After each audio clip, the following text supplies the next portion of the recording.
Welcome back to the Pixelist podcast, my friends. The podcast about all the nerdy things we love and enjoy. As always, we're your hosts. That's Blake.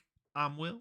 And today we're here to talk Age of Umbra, episode 2 of Critical Role's new Grim Dark Souls miniseries. Good way So to put yeah, it. if you didn't catch our first episode, we are diving back in with Critical Role being on hiatus. It's good to be back talking some CR, some TTRPG. But these episodes are a little bit shorter compared to our main campaign eps, but we're having fun with this, so we hope you guys are as well. Yeah. Anything? I mean, did we? When's the last time we sat down? I feel like we just did, but now I'm thinking I guess we Uh, didn't because no, Worlds Beyond. well, yeah, we just did Worlds Beyond, Yeah, okay, which that's right. was delayed, unfortunately. So we're still waiting on the next step for that. Um, and yeah, we just did episode 1 of Age of Umbra this last week. I So was yeah, Yeah, because I was thinking like I was like, do we have anything to like report? And I was like, wait, didn't we just have this conversation? But I guess it was a few days ago, and I guess the audience doesn't necessarily cross over between Worlds Beyond and this, but yeah, not too much going on in the hiatuses right now. Worlds Beyond, obviously, but I as did far as our, see. or go ahead. I was gonna say I did see that one of the live shows, one of the Bell's Hells live shows, is gonna be Daggerheart. Oh, in Australia? No, the Indianapolis show. Hmm, interesting. So not the wedding, but I guess the last Bell's Hells one shot of the year. Oh yeah, and they're gonna use Daggerheart. Uh huh. That's interesting. It is interesting. To me, it makes me wonder, Yeah, that's really Daggerheart how C4? then they're playing Bell's Hells. Yeah, uh-huh. It's the Bell's Hells one shot in the Indianapolis show. It will be Weird, in Daggerheart. Yeah. weird. I wonder how they're gonna So, translate everything. uh, You know what I yeah, mean? yeah, Like like spell names and stuff like that. and just like mechanics and everything. Like I don't know. That's interesting. Well, How that's gonna I don't know. work. I don't know. We'll see. Yeah, We and shall see. I haven't looked into it, so maybe it's not even worth bringing up as a subject of discussion. But speaking of the Australia one shots, I saw they released some posters, which based on the posters, it seems we know like the team, like it's Mighty Nine mixed with Bell's Hells. It looks like. Right. Mhm. So we talked about this a little bit, but I'm guessing maybe this is like a hunt for lewdness type of situation. I don't know who else No, would warrant both of them coming together like that. and spoilers. That's our spoiler warning. Yeah. Oops. I think the name is like Tag Team at the Teeth Yeah. is the name of the two-parter. Yeah. And who is at the Shattered Teeth other Right. than Ludinus Deleth? So we talked about this a little bit in the Discord. Like, I mean, Ludinus isn't hiding his location, so presumably it is like a "come find me if you want to" kind of thing. But yeah. Yeah. Mm. So that's pretty crazy. That's like a. I mean, I guess they did the same thing for like for Ukatoa, but like while Ukatoa was an insanely powerful entity, he wasn't really as plot relevant as someone like Yeah. Lewdness. So it's not that there's anything wrong with doing big plot relevant things at a live show, but especially like this mismatched two part. I'm Yeah. just to see how they handle all of this. It does make me. This is definitely like the live show that I am very keen to see the broadcast of, so I Yeah. can see what happens. But I'll say that I called it back when Ludinus was first revealed to have a doppelganger. I was like, they're gonna go after him in one of the live shows, Yeah. and it's just the content writes itself. Yeah. Not that it's scripted, but speaking of scripted, by the way, Yeah. before we get into this Age of Umbra, I read a critique about Worlds Beyond of someone saying that it feels scripted because it's so well produced.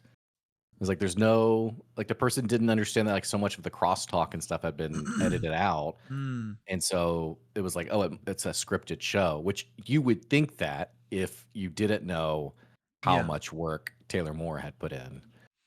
Shout out to Taylor Moore. Yeah. So Yeah, definitely not scripted, but definitely produced. So I wonder Right. if I wonder if the original critique, like if they just didn't know how to articulate what they meant, or if they truly thought that it was like scripted. Yeah. Yeah, that's a Um, good point. Yeah. but I mean, I didn't read it. I'm not accusing them of the misunderstanding there. I'm just curious. Yeah. But yeah, Worlds Beyond for you Critical Role folks out there, especially during this main campaign hiatus, you need to get on it. Very, very good. Mhm. S tier, I would say. Absolutely. Yeah. Well, let's get into it today. So what we've been doing is for Age of Umbra, we're doing like a very abbreviated recap, just hitting the quick notes. Typically, a recap's like 10 to 15 minutes long, and we've been just doing like 4 or 5 minutes. Like, here's basically what happened. And Will and I are also, we've talked about this before on the show and asked people what they thought. And people said they liked kind of the longer recaps, but we would like to know if you like the quick and dirty recap, especially as we look at C4. We're planning on doing C4. Let us know kind of what you guys prefer and what you enjoy. But having said that, this was episode 2 of Age of Umbra, The Lost Monastery. The party had just gotten through defeating the Guardian at the door. Snyx had taken the crown from the Guardian, I believe. They hear banging at the door behind them, and this is Erin, the roguish teenage girl from Desperlock who had been following them and had been shooed away in the previous episode because it was too dangerous.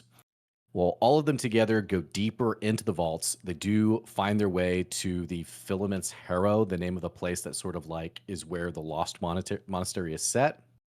And they do come across this temple to one of the old gods, Aratu, where they find Velk. Velk is the almost said Katamari, Katari, Yeah. the cat person that the previous group had left. Well, they have now found him. They've been following this trail of blood, and dude has basically gone crazy. He is at this statue. Excellent acting from Matt Mercer, by the way, an incredible scene, and is very much like, the gods are here. Like, we love the gods, and the party's like, "You okay, man? You don't seem so good."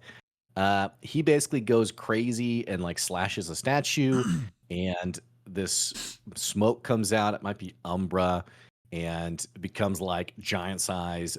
Cue the boss battle. We get an awesome fight, really an incredible fight between the party and Velk. Two people die. Snyx, Sam's character, and Misty, Ashley Johnson's character. And in Daggerheart, when your character dies, there's a few things you can do, but one of the options is risk it all, where you roll your hope and fear dice, and if the hope dice is greater than the fear dice, you survive. Otherwise, you are dead. Both of them opted to risk it all. Awesome, and they both survived. They both made it. It was just really fun, and even the people like out of character were like, "This is so freaking fun." Yeah. It was just a couple really cool moments. Anyway, they end up defeating Velk and pushing him off a cliff. Later, Velk. And at the base of the statue, they find basically a box that they can't seem to get it opened up. Aaron, being the roguish person, lockpicks it, opens it. Like smoke comes out of it. And there is like a skull, a polished skull with like a bolt over the mouth in it, as well as like a glowing orb. I think they called it like a Valor Stone. Yeah. Well, as they're talking about going deeper to the monastery, Aaron starts coughing and seems very sick. And they're like, "Man, she seems really sick. Let's maybe get her back to Desperlock," because they're worried she's going to die if they don't take her back. So they abandon their mission. They go back to Desperlock. She's getting worse. And eventually, one of the healers comes out and says, "Oh, you've inhaled a spore. You're going to be fine. Come on inside." They go all inside into Desperlock, which nothing bad could happen from this. And the party's kind of like making their way around, and they do eventually go to, I think his name was Halarin, who's like this old scholar person, like part of like the scholars organization. And they say basically like, "Hey, can you look at this skull?" And the scholar's like, "Oh, this is like a skull that was used to bind demons back in the old days, and it's real bad." And they're like, that does not seem good. And they start thinking about Aaron having like inhaled something. And basically, they go outside to find that the giant pyre that protects the city is out, and they see a figure that has like sliced people in half and killed the guards around the fire. And this is Aaron, who just smiles at them. And that was episode 2 of Age of Umbra, The Lost Monastery. And again, if you like the shorter and quicker recaps, let us know. Otherwise, we'll look at our longer format later on in the year with C4. So, anywho, Yeah, well done. Um, my friend, Great what'd episode. you think? Yes. Yeah, Yes. I really enjoyed it as well. After I said as well as if we had already talked about this. I don't remember when we talked about it. Maybe it was the live stream, but you were telling me how much you enjoyed this one. I really enjoyed the combat. I really enjoyed the Yeah, combat. I Combat did was really too. fun. I still don't really And understand it. Like I'm still not really keen on all yeah. the Daggerheart ins and outs. But something that you had mentioned when we previously spoke was like the way the fear worked, and it definitely felt like you could build a lot of momentum with like Matt being like, I'm gonna use another fear to do my leaping attack. Well, I think Yeah. he did like a quick succession when he killed Misty or knocked her Uh, out that first time.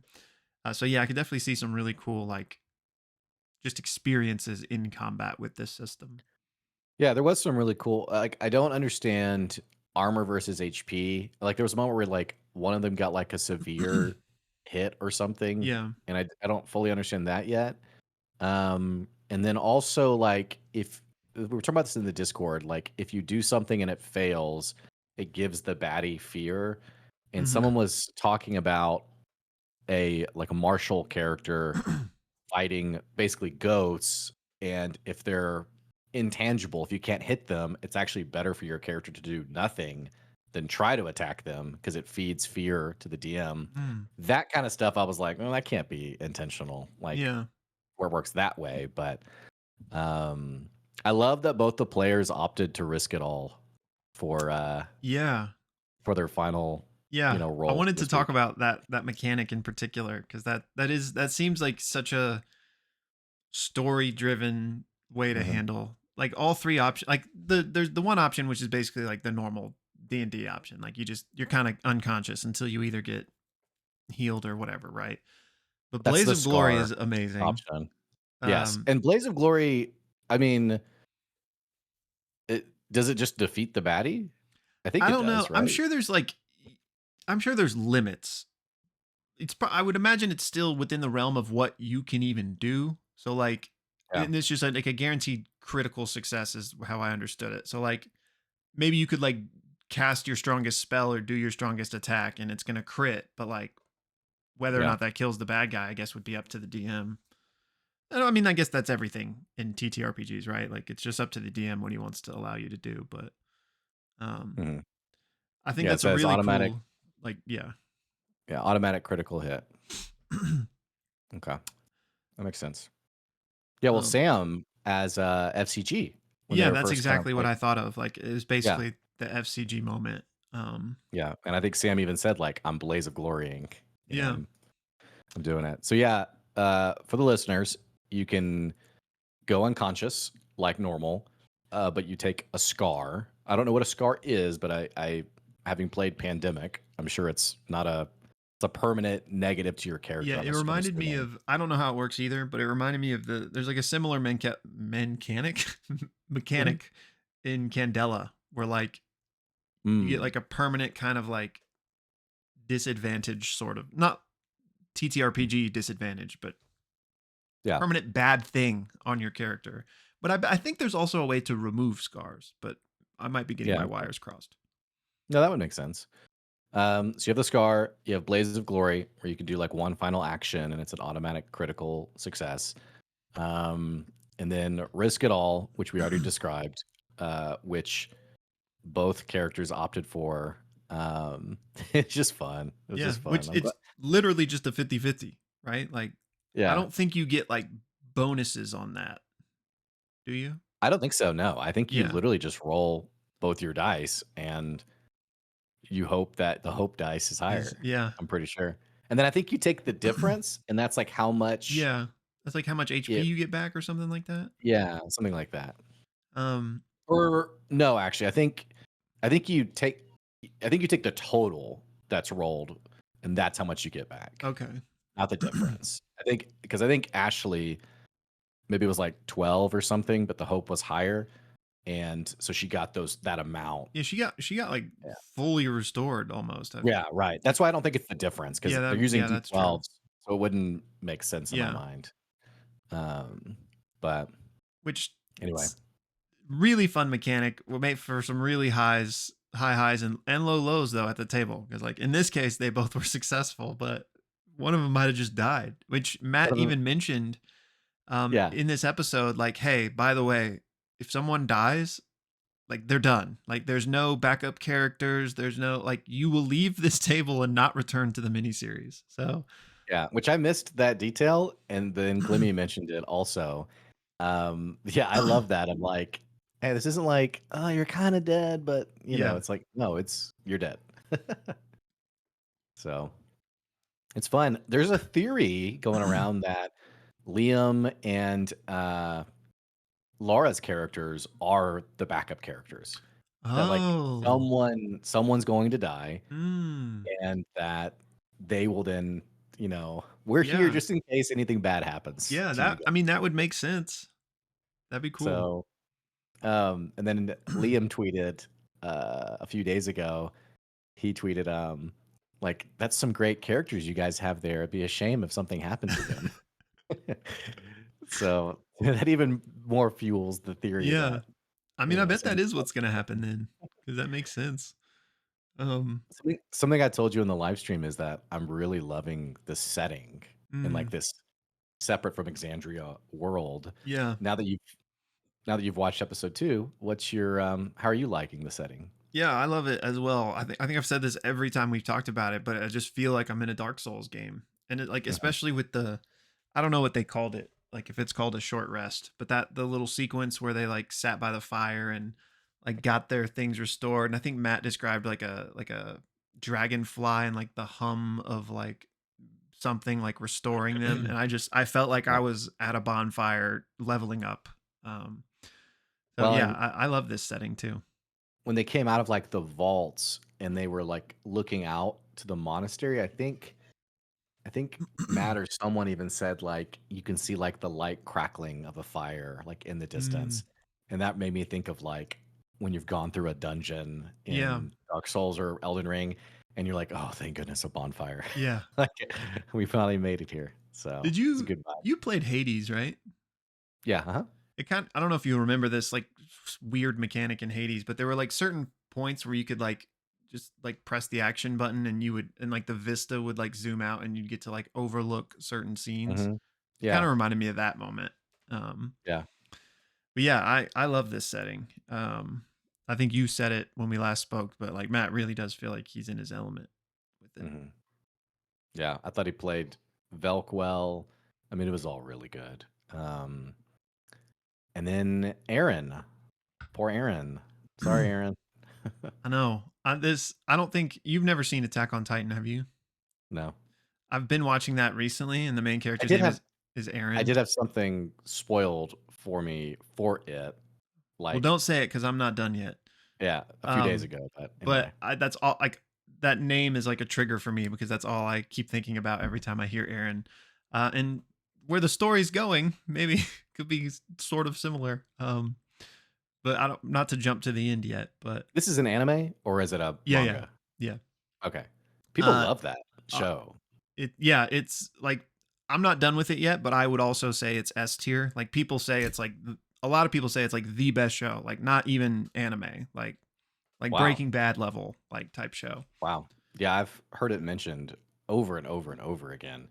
And then naturally, random Reddit comment. I was like, "Why would you Just write that in there, man? just hit you with a massive spoiler. Yeah. Why do you guys do this? Why are you like this?"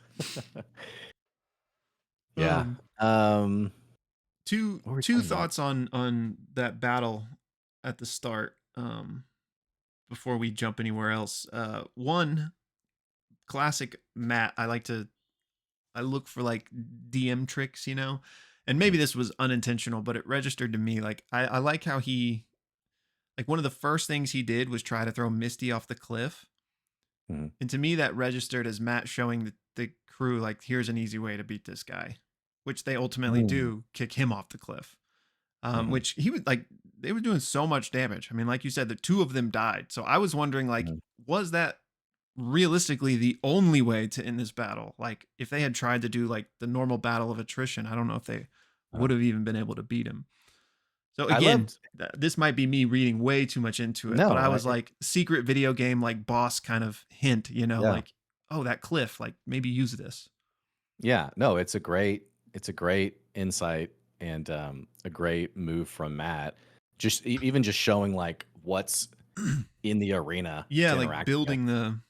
the, yeah, I also love just the fact that we had 3 different combats, like, back to back to back. yeah, I'm definitely guilty of, like, "All right, here's our 1 combat for the session," yeah, or, like, for a couple sessions, yeah, and I definitely like going back to Matt's comment on, like, how deadly do you want this to be? I love that we had, the oozes and skellies, and then we had the Guardian, which the Guardian could have been a, boss-esque battle. yeah, Oh, and there's still Velk too, by the right, way. So all of that was really fun, and I think it kind of, that's what a good D&D session should feel like is like you've stretched every resource you have. for sure. Um, which I remember we had in one of my campaigns, we had like a big boss battle coming up.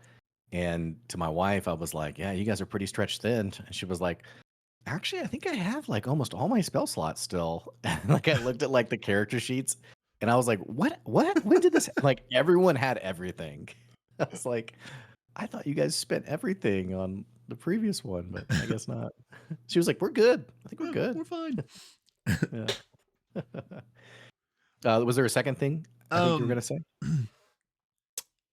yeah, I'm trying to piece together, which I think we're supposed to not really understand all of the lore yet, but like, what was actually happening there? Like, he was in service to these old gods that he made some statement about, like they never left, they've just been waiting or something like that. And I then think, yeah, which I think it's a little unreliable. I mean, I think he's yeah, at this point he's crazy. I think yeah, but like, so do you like? And then he attacks the statue, which then possesses him. And I wasn't something sure like if that. Yeah, like, because he like prayed at first, but like nothing happened.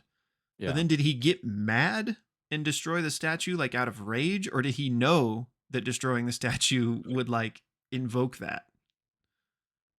I don't know. I mean, he was definitely mad in general because the party was like, "Okay, Grandpa, let's get you back home," Yeah. and he was Yeah. like, I mean, I just love Matt acting that whole scene of like here it comes, and then just like nothing happens, and him just like it kind of clicking, Oh. I guess, a little bit. So I think like that cognitive dissonance a little bit is what's at play here of like dude's already crazy and goes even more crazy. I don't know if necessarily he mechanically knew what was happening with the statue. Maybe he did though. I mean, we know the box is in the base of it, Hmm. and like maybe he could sense that. But anyway, Yeah. And again, I don't know how much like intentional reading into like this nuance was there or not, but like, he also pointed out that I keep wanting to say Ford, but Idol idle. Hmm. and Misty, like he pointed out that like he's like, you've been touched by the gods and you speak for the gods or something, and he's right because Idol is like the This, yeah, cleric paladin, or paladin or whatever. seraph. Yeah, Yeah, and Misty is like the weird statue come back to life. But then he right. like it felt like he was really beelining for Misty, and maybe that was just coincidental based on like the battle, like she was closest or something. But I felt Yeah. like everyone kept like taking attacks for Misty to make sure that Mhm. Ashley didn't die. So I was like, again, if Valk is like some avatar of one of these gods and Misty is another one, do they have beef? Or like, if I was like, are all the Mm. gods on the same team? Because if so, why does he like have it out for her? And again, maybe there was nothing to read between the lines there, but I'm wondering Matt, about the lore on all this stuff. Matt, next episode's like, so we have prime deities and betrayers. Like, wait a second. Oh, that reminds me, by the way. I saw a theory. I saw a theory, and I'm gonna see if I can pull it up just so I can credit the right person. Yeah. But I saw a theory of what if Age of Umbra, we've had in Critical Role, we've had Age of well, now I can't think of any of the ages. Age of Arcanum. Yeah.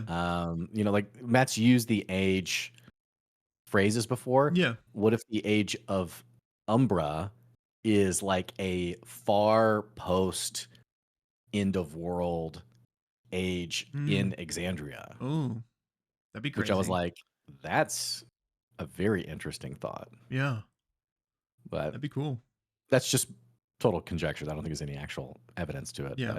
But something else that I saw some good chatter about, you mentioned like Matt doing a great job with uh, the physicality of the arena. This came from Costos on the CR subreddit, so giving credit to that person. This individual pointed out a great DM trick that Matt did, in that you have this plot device of the box with the skull in it, and you know who opens it is going to be cursed. And Matt has clearly thought through, Aaron opening it, becoming, all the things that Yeah. happened. Well, the situation you get into is how do you open the box in a way where it feels satisfying to the team, or it doesn't feel like Matt just like strong armed or railroaded, or like I could see in one of my sessions like the NPC is like, well, I'll open it, and the player's like, well, I want to open it, and then there's like Yeah. this weird, it's like, well, how do you make this happen? Yeah. And what Matt did, and that Costos points out, is Matt let them try to open it, and they Mm. couldn't. I mean, they couldn't, Yeah. and then Aaron's like, I could probably open it. Yeah. So, like, the point of this person was making was that by Matt letting the players kind of at least fiddle with it and hold it a little bit, it didn't feel bad or strong armed when Aaron, who's the important plot device Yeah. of this next part of the story, then took it and opened it herself. Uh, so another great just Yeah. trick from Matt here. Yeah. I didn't even, that's not even something that registered for me, but yeah, it's a great, I can't think of great thing to notice. There's like a better word for what I'm saying there, but Yeah. yeah, like that just shows his skill. Because you're right. Like if it had just been like, oh, Aaron runs up and grabs the treasure first, because it's like, Yeah. oh, she needs to be the one to open it. Like that's such like a Yeah. great DM like trick of Yeah. satisfying that urge first. So yeah, I love that.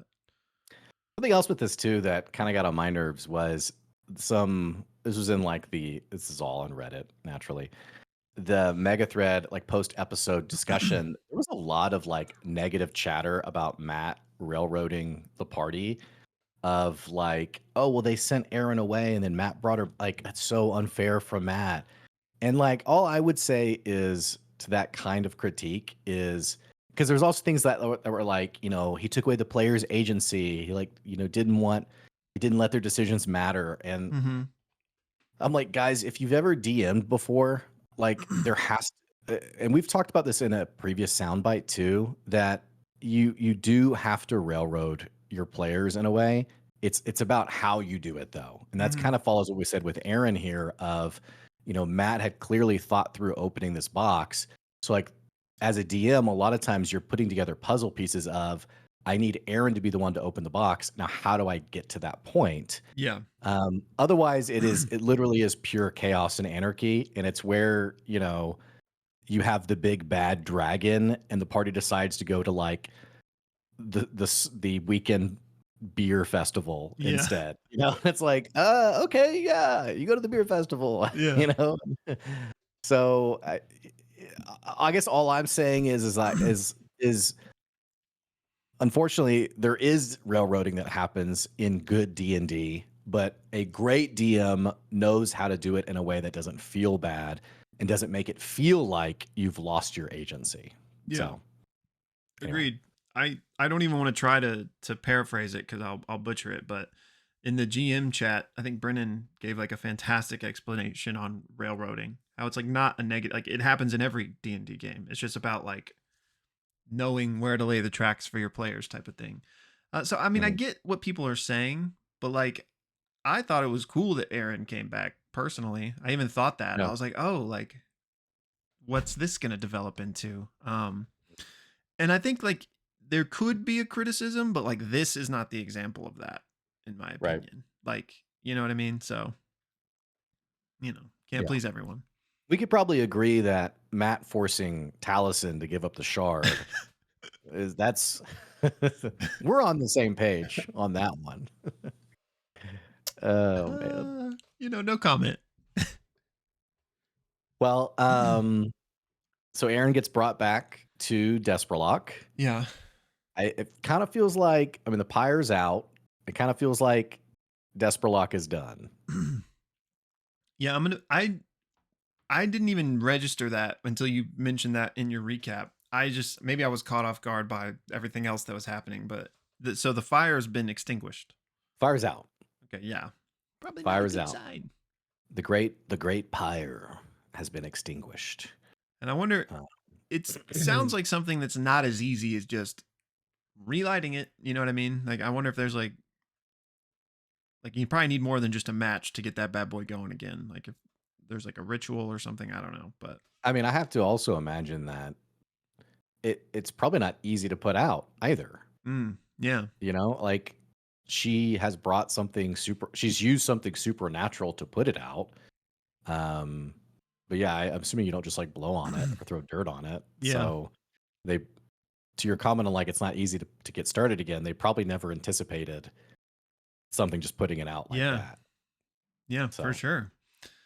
And so the god, do you think it's the same thing that possessed Volk? I don't. It's a good question. Because it That's a seems good to be question. whatever was in the chest. And whatever Yeah. possessed him came out of the statue, but like they were both in the same place. Like, are they both representing this god or? Yeah, that's actually a good point. I took Velk to be more of like, dude, Umbra's everywhere, and if you hang around in these places, it'll corrupt you. Yeah. But you're right, it is the same statue. And then there was that crazy scholar guy who had such like an ominous description of like the demons who were locked away. And it was very well acted from Matt, but I kind of just envisioned this didn't happen, but after he had like his little monologue about the demons, I kind of envisioned the party being like, yeah, so can we sell this or is that cool? Or Yeah. um regardless if it's the same thing, clearly something very bad that was locked away, that's now in Aaron and potentially could be, I mean, this could be the BBEG of this arc for all we know. Yeah. Um, but yeah, I mean, I don't know if it's the same thing. I could see it either way because it did come from the same statue. Yeah. I guess not that it matters deeply, but I was just curious and like, because I guess if it is the god or like a representative of the god, what do they even want? You know what I mean? Like, do they want Yeah, Umbra to just destroy everything? I mean, I guess they abandoned it. So I guess they don't really care, but I don't yeah, know. that's a good point. Well, I guess we'll find out. Yeah. Well, anything else from this episode that you Um, want to talk about? Let me look really quick. Um, I did think. Sorry. Oh, this isn't important, but the whole skull thing did. Um, I guess I'm trying to think if they showed this in Legends of Vox Machina. I don't know if they did, but in campaign one, there was this like really tense moment over a Githyanki skull between Grog and Percy that also had like a something that was possessing it. So this gave me flashbacks to that. Um, and then this was such a small moment, it probably wasn't anything, but Brixton putting on the gatekeeper's crown, and she made some Yeah, comment about like the gods or something, and it made me more suspicious of her because she's the one wearing that armor and like is on this yeah. mission, and I don't know. I'm just keeping my eye on Brixton. Someone gave a comment on our YouTube. Let's see here if I can find it's just the person, but they said she's Don Quixoteing, which I was Mm. like, okay, that because we talked in our previous episode how something's a little. It's like, what's going on here with Yeah, this character? Like, is it suspicious? I don't know. And that does that does make it click a little bit better yeah, for me. I could see that. Um, but yeah, we'll see. I mean, me find the person. This is Bruce Atwood, 1498. Marisha's doing a Don Quixote thing. Hmm. So yeah, I mean, yeah, you're right though. Yeah, she puts on the crown, and I think the party asked about who would be willing to buy the crown too, which made me wonder if Brixton would allow it to be sold, Yeah, or if there'd even be some, might be an what issue. would happen. Yeah, Which is interesting because she's really close with Snicks, who is like the fill the pockets kind of yeah, character. So yeah. I do wonder what could happen there. But anyway, Interesting. all Intriguing. right, fam. Well, we have episode 3 Three. coming Thursday. You can join the Discord and watch it live with us as well. Probably safe to say no stream Friday because I think I will have a baby by then. Maybe we'll see. We'll see. Um, but yeah, other than that, thank you guys for watching, and we love you. As always, have a rest. Have a rest. Have a great rest of your week, my friends. And have a rest. Have a rest as well. You deserve it. Bye, y'all. See ya.